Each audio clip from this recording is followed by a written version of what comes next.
Good morning. It is Sabrina Stocker, and welcome to Ask the Expert, a daily series from 8:30 a.m. to 9 a.m. to help small businesses.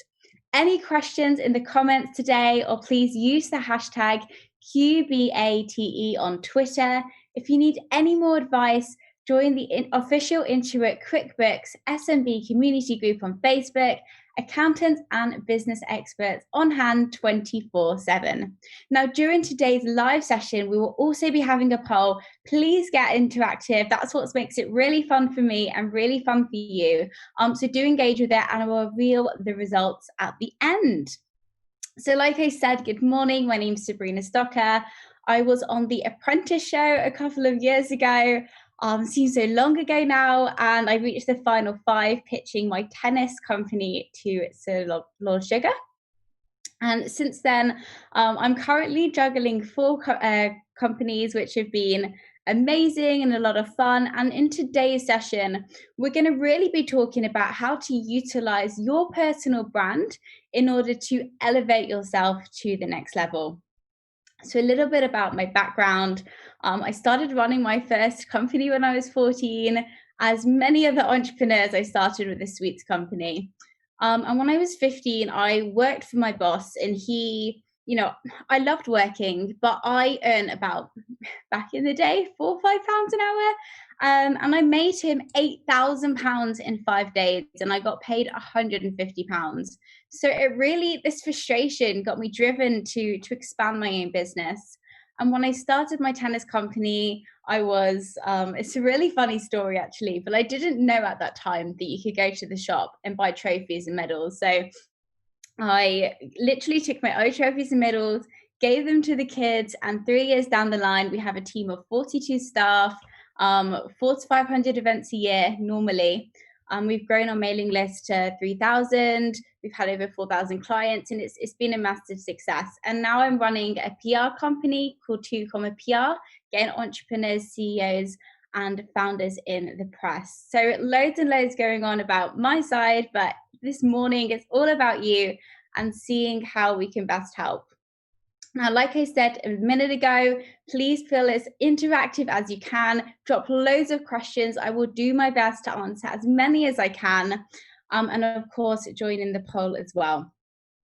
So we're going to dive straight in and talk about what is personal branding. And to me, it was something that I was doing, but I didn't realize that I was doing it in the first place. And the power of personal branding is so important, especially now when a lot of our presence is online. And as we've moved into a post-COVID world, that's a lot of how our business is going. So therefore, being able to create this online presence which reflects yourself is so important. So why is personal branding important? Well, firstly, how are they meant to know who you are? When I type the name Sabrina Stocker into Google, what comes up? And there's 3 options for this. So number 1, positive things comes up, which is what we're always trying to work for. Number 2, like negative things come up, and we want to work about how we can take away potential negative reviews, or maybe some old Facebook pictures that we hadn't thought that actually come up in Google. And the third is nothing at all, or somebody else by the same name. And being able to capture the power of Google is so important, because when we're working, small companies or big companies, as everyone knows, we know and we buy from people that we know, like, and trust. So therefore, being able to create this online presence now is more important than ever. So a great way and a couple of tips today that you can take away and do straight away for yourself is the question: is your social media reflecting what would happen if you walked into a business room? Now, back in the days, we used to use Instagram, Twitter, LinkedIn for social purposes. But if we fast forward, now a lot of us are using them for business. So as much as a cool picture of a cat or dog is going to really make yourself feel better on Instagram, it's probably not going to do the best for people that you're working with. So a task this week, it may take a little bit longer than expected, but to go through your social media, delete anything that you wouldn't want a future employer or somebody that you're going to work with want to see. And therefore, changing that perception and putting out there what you want to know and what you want people to know about you. And it is so powerful. I recently got into LinkedIn again, finally. And LinkedIn, by the way, is amazing for the amount of organic reach. So if you're not in LinkedIn, I would 100% go on there now. And LinkedIn, I basically started posting about, there's this massive online surge now of online coaches and CEOs and founders and utilizing that personal presence, and being able to really get those questions across, meant people started DMing me about upcoming press opportunities. So therefore, when you're putting yourself out there and you're telling people, I get CEOs and entrepreneurs in the press, your clients are going to start coming to you rather than you having to spend all of this time going out to them.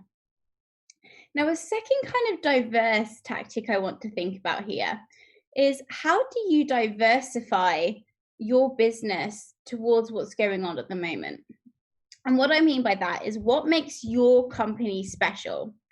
So switching away from the personal branding, and we're diving into how you become more adaptive as a business. Now, I have the main guy in my business, my tennis company, called eJazz, and a big shout out to him because he is fantastic. Now, eJazz runs all of my operations at the company. I have a team of 42, and I was thinking, I can't let these people go. I can't, just because events have stopped, I can't let this team, this business, this baby that I've built up over so many years to suddenly stop. So what can I do? And this is so important about being able to constantly adapt. So not just your USP is what you can offer to your clients, but as a product, but it's also about that service that you can provide. So finding those skill sets within whoever you're working with, within your team members, and being able to use those to be able to find a new part of your business is really important. So my guys were super creative. They were great at admin. They were great at getting things up and running. And we've been able to create 3 new businesses within the time. I don't know if you heard, but Shopping Slot, it was absolutely crazy. We hit press, and within like 2 days, we went from 4,000 users to 100,000 users. I mean, it was great, but we completely crashed overnight. And since hitting press, within 6 weeks, we had 500,000 users and we had 4 million page views, and it's completely blown up. So that shows you the power of press, but also the power of what your team can do when they really adapt, they change your mind to it. And the only person that's going to be moving that forward is you as a leader. Which brings me really nicely to my last point today, and that is the power of press. Now, earlier we spoke about putting yourself onto Google and what exactly is that going to bring? Now, if somebody's going to buy from you, they know, like, and trust you, well, how can you do that? How can you build up your social proof so that others want to really get involved? Now, a great way of doing this, as we do at 2 PR, is we work with massive names, Yahoo Finance, BuzzFeed, and we find really great stories that are going to allow their readers to get them more clicks. So if you've got any questions about press, please let me know. But in terms of how you can utilize this, there's a great example. If somebody saw you walking down the street with Boris Johnson, they're automatically going to think that you're an important person. And therefore, it's going to give you instant credibility, and it's going to increase the amount you close because people are going to recognize that with you. They're going to think, oh, okay, Sabrina is outside number 10. That obviously means she's making big moves. I want to work with that person in comparison to somebody who hasn't done that. So therefore, being able to associate yourself in big names such as Yahoo Finance really elevates your personal brand and allows you to move to the next level. So if you're not impressed, now is such an amazing time because more people are going online, and building your social proof is more important than ever. So there are my 3 quick brainstorm tips this morning. I know we've had loads of questions flood in. If you would like to leave a question, then please leave any comments or use the hashtag QBATE on Twitter. So our first question today comes from Zara on Twitter. Good morning. She says, what's the best advice you've been given in terms of running a business and being an entrepreneur? Really great question. And I hate to admit this, but my dad gave me the best piece of advice.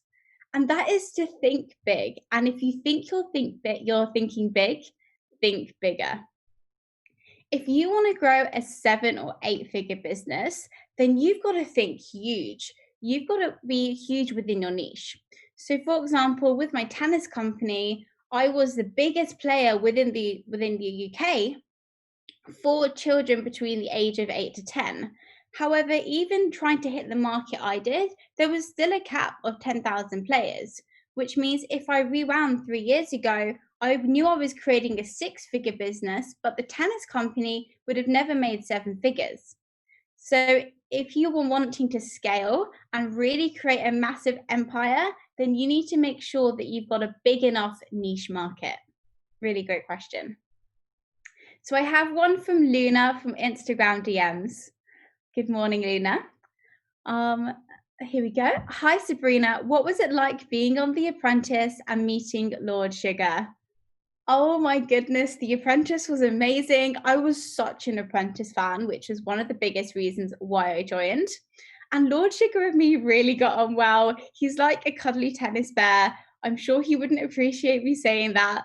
But because he liked tennis and I like tennis, we used to talk off camera, and he always made me smile and pick me up.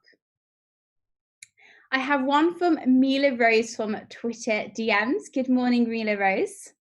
I've been asked to do an interview, which will be my first one. Amazing. And I'm super nervous. You've done so many. Do you have any advice on keeping it cool and providing value? Well, Mila Rose, all I can say is if you're doing an interview, and I'm going to assume that this is an interview about yourself rather than a job interview, you've got to pick a topic that you know well about. You've got to choose a topic that somebody could ask you in your sleep, and you could have so many answers coming through.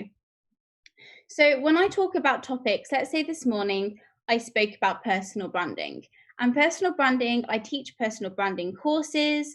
I have a press company. I've done personal branding for myself, and I've used that to get results within my own business. Shopping Slot, we got 4 million page views after hitting press. The reason why I can talk about it for hours on end is because I've done it. So if you're looking to really have this kind of presence and provide a lot of value, then you've got to choose a topic that you're really, really hot at. Now, if you're not sure what that topic is, I would really look about what you do every single day. So every single day, what are the tasks that you love doing? If you're in a team, what are you moving forward? What are you trying to push forward? And then when you're in that interview, you're constantly going to be giving that value. You're going to be creating this presence, and people are going to want to listen because you're exciting, because you're present, and because you know what you're talking about. Really, really good question. I love that one. I have one from Jameem on Facebook Messenger. Good morning, Jameem. The last couple of months have been really hard as my business has been impacted by the pandemic. How do you keep motivated in tough times? Really great question. It's hard. It's hard to keep motivated, but you've got to find out what is the bigger purpose which is driving you to get up every single day and pushing you forward every single day. Now, when I think, okay, 2 PR, it's a new company, it's exciting, we get you into press, we build social proofs, but I'm not doing it just to get people into press. I'm doing it because of the opportunity it brought me to completely blow up and what I can do for other people to completely blow up. So my bigger purpose, my why essentially, is I want to inspire and help people live their best lives through running their own business. That's my bigger purpose. That's always going to be beyond me. And because it's always going to be beyond me, when I'm having those bad days or I'm finding it really hard, then that's going to push me up and that's going to keep me going and keep me motivated. Now, the other side to that, away from the mindset, is the practical side. So, okay, let's take my events company. I have a massive team. We have partnered with David Lloyd, Virgin Active. We've partnered with the LTA. We have 40 referees and ambassadors ready to go. And overnight, we get told that our biggest season of the year, our summer tournament season, gets cancelled. It was hard, but that's what life was. And that was it. And I thought, okay, rather than sitting back and feeling frustrated about everything that's happening, what can I do in myself in order to push myself forward? And one of the ways that I did this was I found out what my core team values were within my core team. And rather than furloughing them or letting them go, I thought, what else can we do? And what else can I use my team, use those resources that I have and push them for somewhere else? So being really flexible and adapting your business model or even starting a new business temporarily, I think is a great way to keep yourself motivated. Really great question there. And it's 100% summarizing. It's a mixture of getting that mindset, but also the physical element, the practical element of what you're doing, and keeping a really strong perception throughout. This is short term, it's not going to happen forever. What can you do right now to make your current situation better? Because nobody else is. That, as a business owner, is up to you.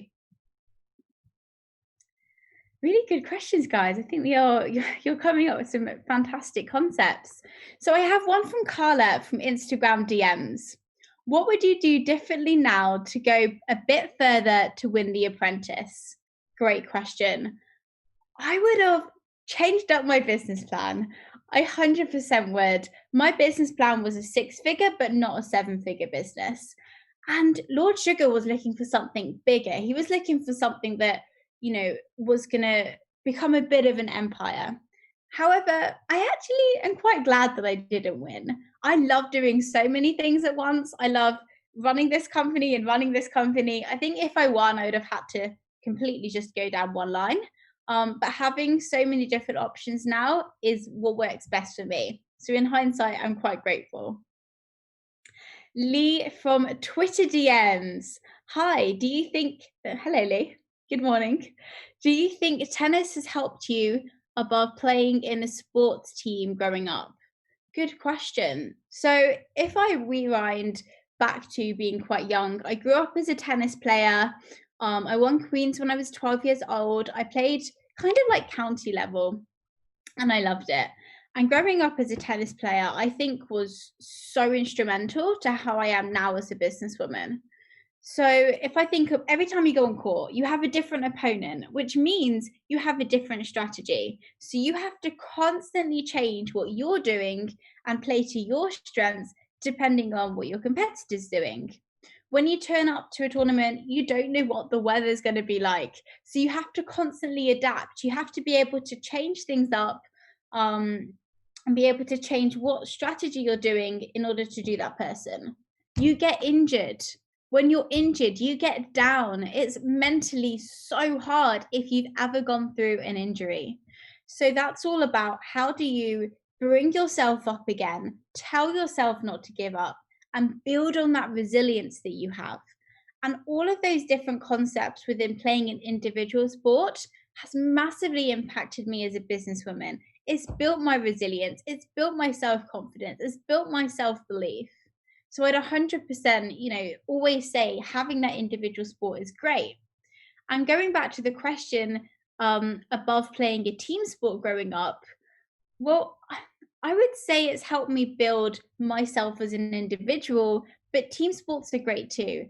And if any of you have kids, I'd always recommend putting them in one individual sport where they're completely in control of what happens to them, as well as a team sport.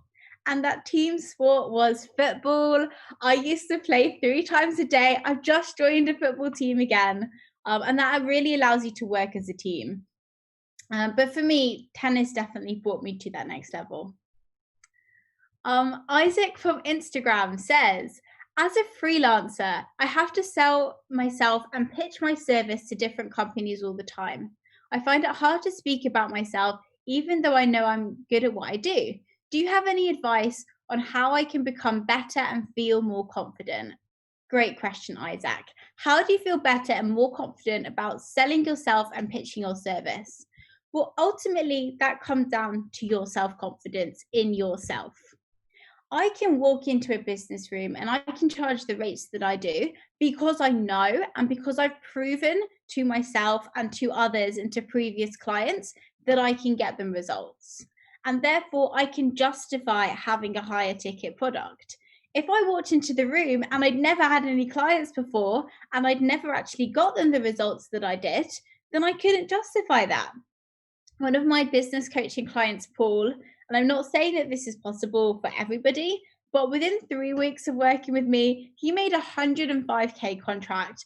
And for me, that was like, wow, I can't believe that, I've been able to get somebody for me. And that builds up my confidence and my self-belief in my business coaching. But therefore, it allows me to tell somebody else that and to tell them the story. So finding that confidence and belief to pitch yourself, you've got to say, am I really providing this person this amount of value or overvalue for the amount of the price that I'm paying? And providing that you are providing them value and that they need that service. Some people might not need it, but providing they need it, then you can 100% justify how much you're charging. Now, the other side of that is imposter syndrome. And I've personally never really suffered with imposter syndrome, but I know it's quite big within our industry. And to summarize, that means you feel like you're not in the place, like what justifies you being there. And again, it all comes back to those limiting beliefs. And if you want to solve those limiting beliefs, you've got to look back in yourself and think, okay, why am I having these thoughts? And how do I change those thoughts? And it could be something from your parents' upbringing, saying, especially in the UK, in the US, everyone's proud and confident. And I know that because I've lived there. But in the UK, we don't like to share our achievements. No, we've got to keep those on the down low. But actually, if we think, why is it the reason why we're not confident enough to share it? Is it because we've had a bad experience? And if we've had one, then are we going to let that one bad experience stop us moving forwards for the next time as well? So when we're thinking about these limited beliefs and justifying, number one, to summarize, you've got to know that you're providing so much value for what your service is and how much you're charging. Number two, if you're going high ticket price, then you've got to have a load of testimonials to back yourself up. Social proof is also really important here. And if you don't, then maybe you should rethink your pricing structure just until you do build yourself up to that next level. And number three, is it imposter syndrome and a limiting belief? And if so, that's a good thing because that means you know what it is. It knows when you have these thoughts coming to your heads. And then you can start thinking about when these thoughts come in and how exactly you're going to change them. Really, really great question. Mr. Aaron Patrick, lovely to see you. Hi, Sabrina. Great to see you on Ask the Expert. My question is just finding the importance of Instagram for business. But what's more important, lots and lots of content to help the algorithm or focus content. Thanks in advance. Really great question. The importance of Instagram for business. Now, I know a lot of you are going to smile and maybe disagree when I say this to you, but I can't stand social media. Do you not think it's crazy that when people ask questions, so many of them are about social media and the importance of it? And it is so important right now. And Aaron has such a good point. Like, there's so many things to go on. When I think back to running a business and how I thought it would be running a business, especially watching The Apprentice going up, I thought it was all about sales and project management and your P&Ls and your customer retention. But social media is now so important. However, how important is Instagram? Well, it really depends. And that question is where exactly do your clients hang out? Because if they're all on Instagram and you're going to be finding all your clients from Instagram, then spend all your time there. But if they're not and they might be LinkedIn, then you want to rethink your strategy. And in terms of the question, focus content or lots of content, I would always say focus content regularly. So rather than posting 5 pieces of content every single day that aren't providing any value, maybe post 3 times a week consistently. of content that you know which your audience will know, like, and it will provide loads of value to them. Okay, last couple of questions here. Really love these. Raymond from YouTube Live.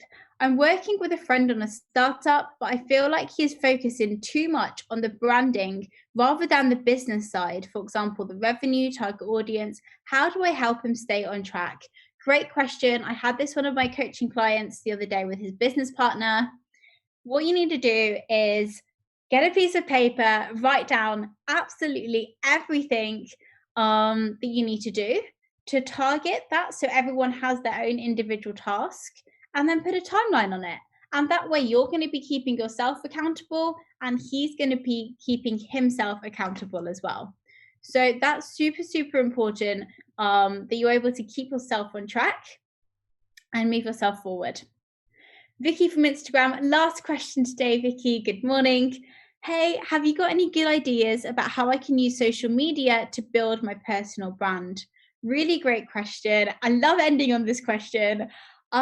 You've got to make sure that you have consistency and clarity throughout all of your different social media platforms. So if I log into LinkedIn, what's that going to say about Vicky? If I log into Instagram, what's that going to say about Vicky?